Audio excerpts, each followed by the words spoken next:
Nagsagawa ang National Capital Region Police Office ng Accounting and Showdown Inspection of Search and Rescue sa NCRPO Grandstand Camp Bagong Diwa, Bicutan, Taguig City. Layunin ng aktibidad na tiyakin na kumpleto, maayos, functional at handa ang kagamitan at personnel para sa mabilis na pagtugon sa pagbaha, malakas na ulan at iba pang emergency situations.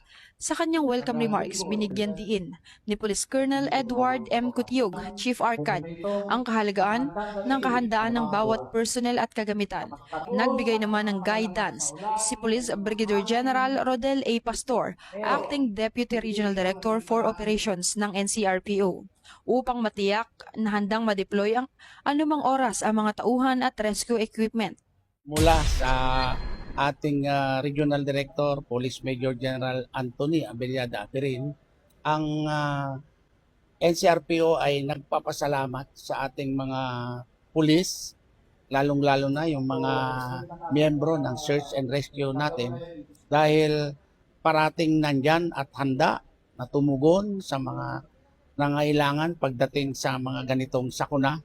Subalit sa alang-alang din sana natin na bago tayo lumusong o umalis sa ating tahanan, siguraduhin din natin ng ating pamilya ay nasa mabuting kalagayan at handa rin sa mga ganitong sitwasyon kasi parang napakasakit isipin na naililigtas natin kung minsan yung iba tapos yung pamilya natin ay nakaligtaan natin. Hindi lang doon sa galing at lakas ng mga pulis natin, makikita ninyo may mga gamit naman tayo na para doon sa pag-rescue, kagaya ng mga nakikita nyo dyan o nakita nyo kanina, yung mga bangka natin, yung mga lifesaver natin, may palakol, may piko, may pala, may pang putol tayo ng mga kahoy na maaaring makabara.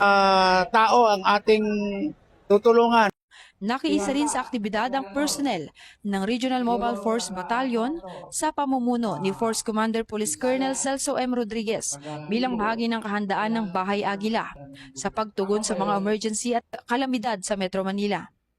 Ang aktibidad ay bahagi ng patuloy na paghahanda ng NCRPO sa ilalim ng pamumuno ni Regional Director Police Major General Anthony A. Aberin, alinsunod sa PNP Focus Agenda ni Chief PNP Police General Jose Melencio Sinar Tates Jr. upang matiyak ang mabilis, maayos at epektibong pagtugon ng kapulisan para sa kaligtasan ng publiko. Ako po ang inyong Police News Network Correspondent, Patrol Woman Bungo, alagad ng batas, taga-taguyod ng Balitang Pulis.